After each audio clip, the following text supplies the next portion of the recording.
Hello YouTube and welcome to the first report from my DEF CON weekend. Usually my videos feature a time-lapse recording of my games, but I've come to the conclusion that it's way too much work to drag the camera around during tournaments, making sure no one trips over the cables. So it's a bit unfortunate, but I've decided to only go for photos during tournament games and save the camera for the more casual situations.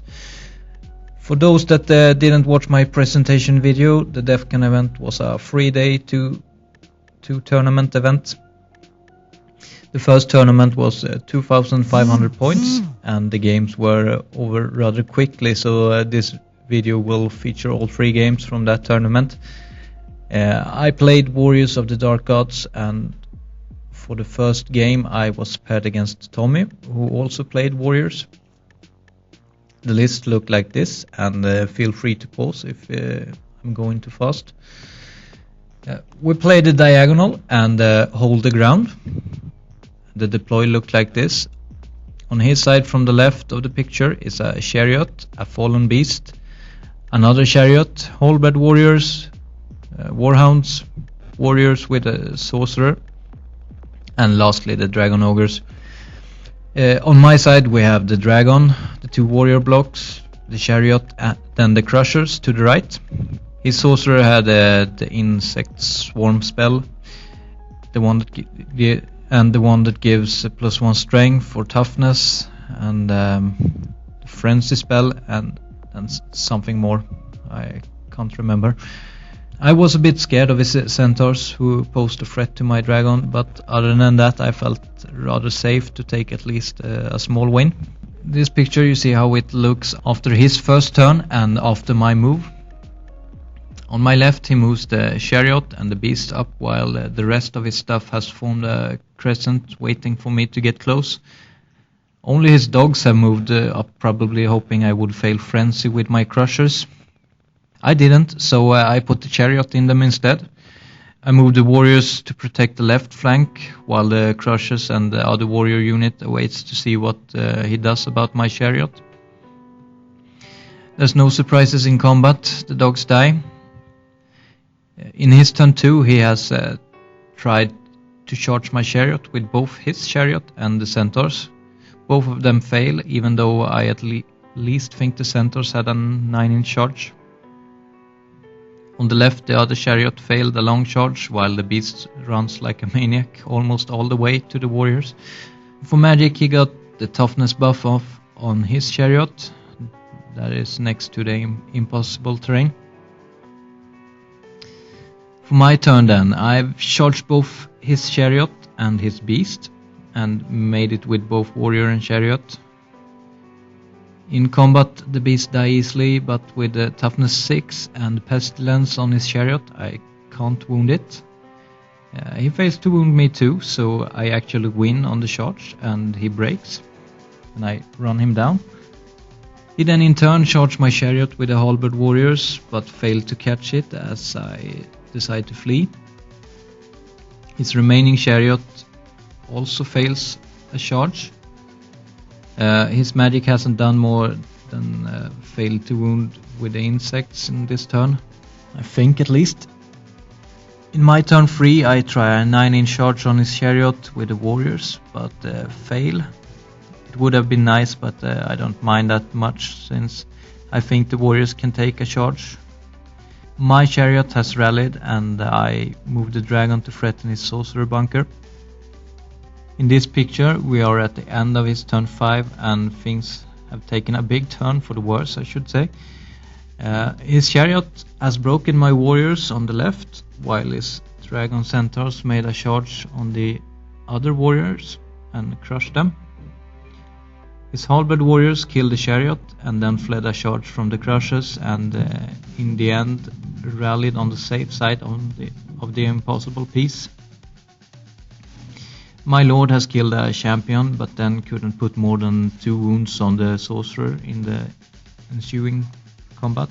For his last turn, my lord finally breaks his warriors, and regarding the scenario, his halberds can't reach it, and I decided to gamble with the crushers and go in to contest it. He decided to gamble for a win too, instead of a small loss, and charged both Chariot and Centaurs in. In the end, it wasn't enough to beat the Crushers, since they take some wounds but kill the remaining Centaurs. I've checked the poll result from the Knife Age blog, and it feels good that I could live up to the expectations and deliver a win, and a rather big one at that. With some bad rolls on both sides and not many mistakes, I think it was somewhat deservable at least. So, with a fresh win, I go into game 2, and it's Axel and his vampires this time. The list looked like this, and I felt from the start that I had a big upper hand in this one too. I think it was frontline and hold the ground this time also. This is the deploy, and he have his vampire knights furthest to the right, furthest to his right.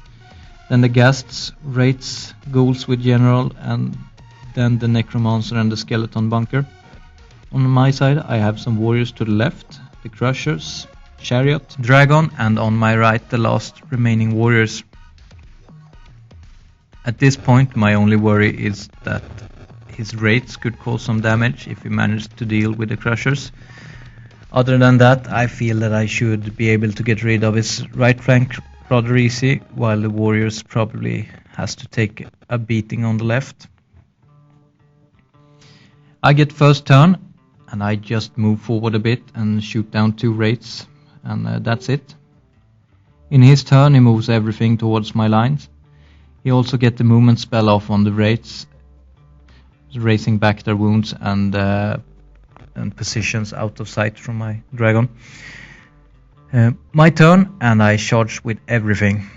Warriors and chariot on his necro bunker, dragon and crushers into the ghouls and general. I knew both couldn't fit, but I wanted to make sure one of them got in.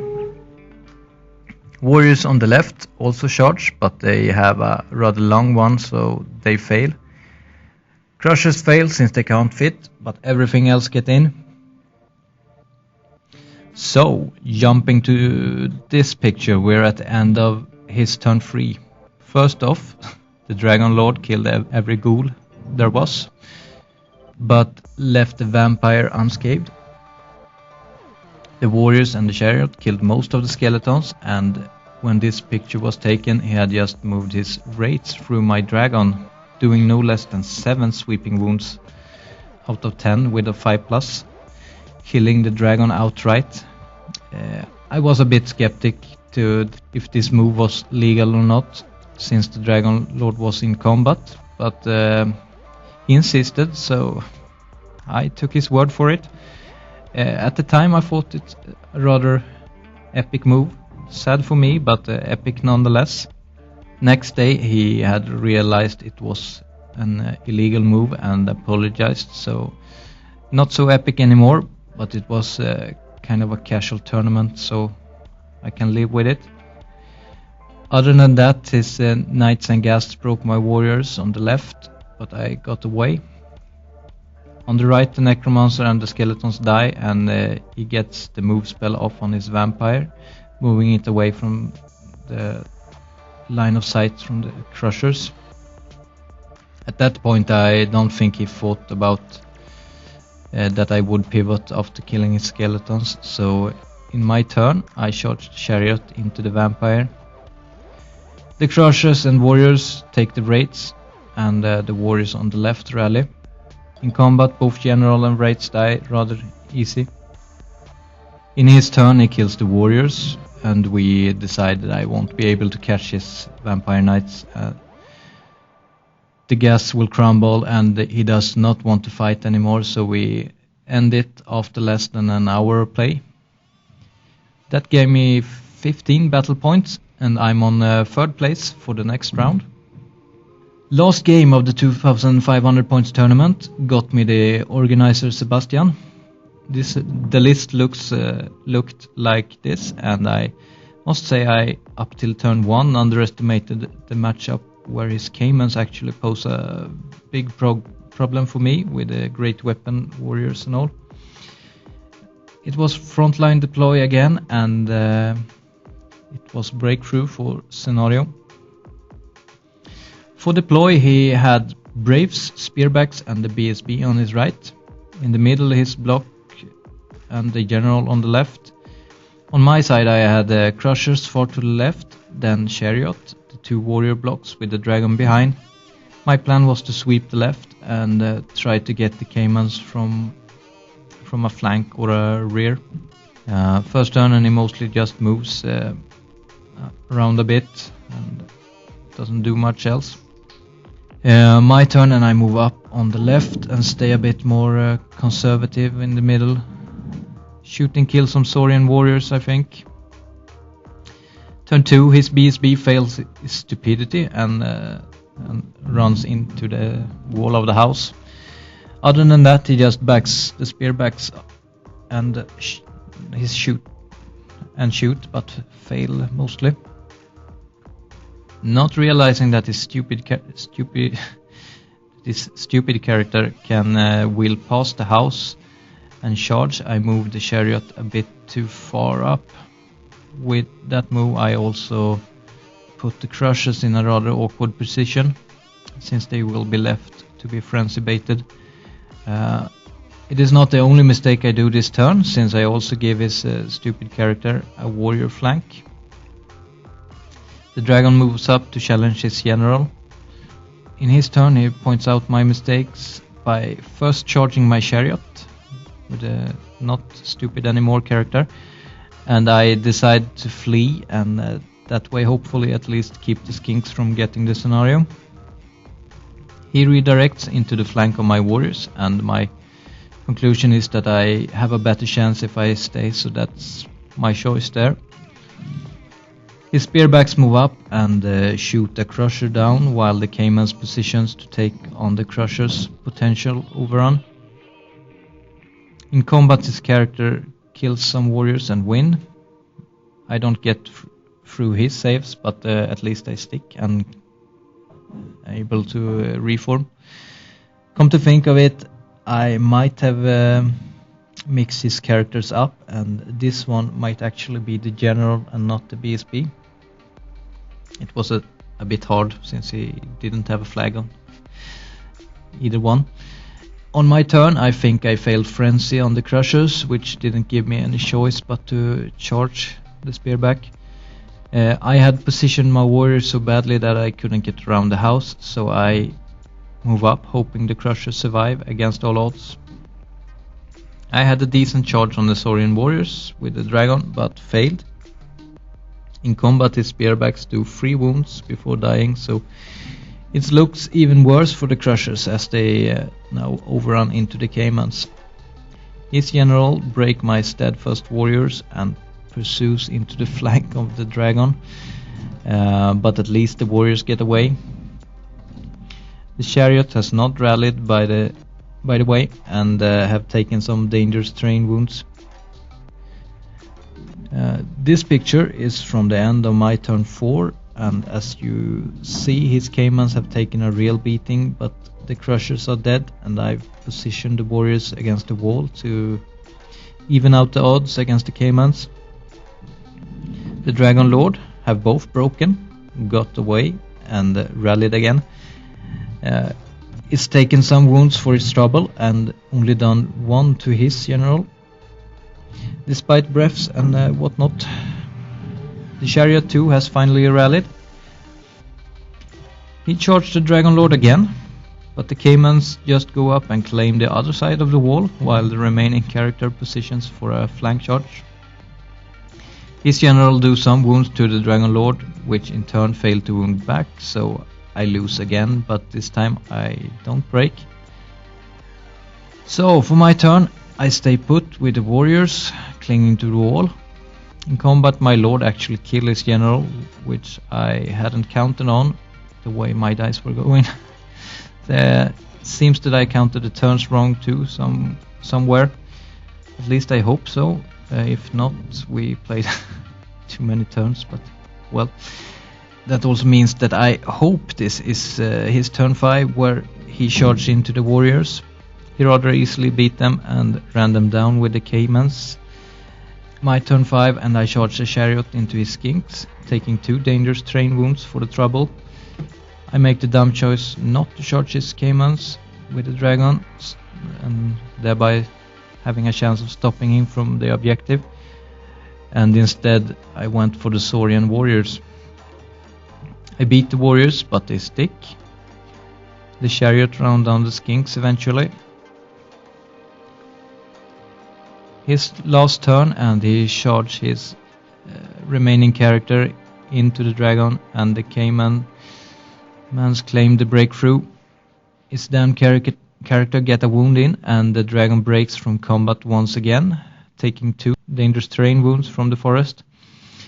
The only thing I was good at this game was to roll the flee distance, so once again the dragon get away.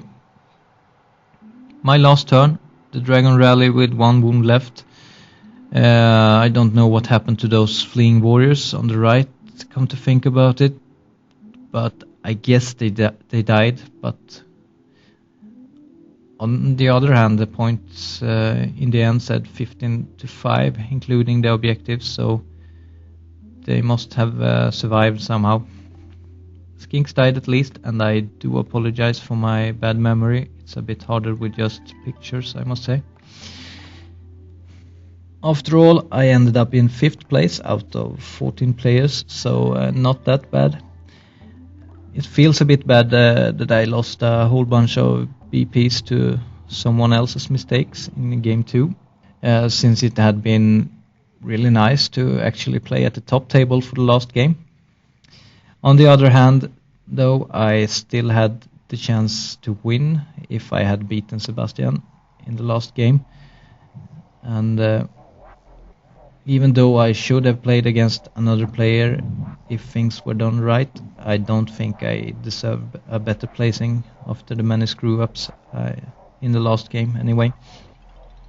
Taken by most attending as a bit of a warm-up for the next day tournament, I was fairly satisfied with the day either way.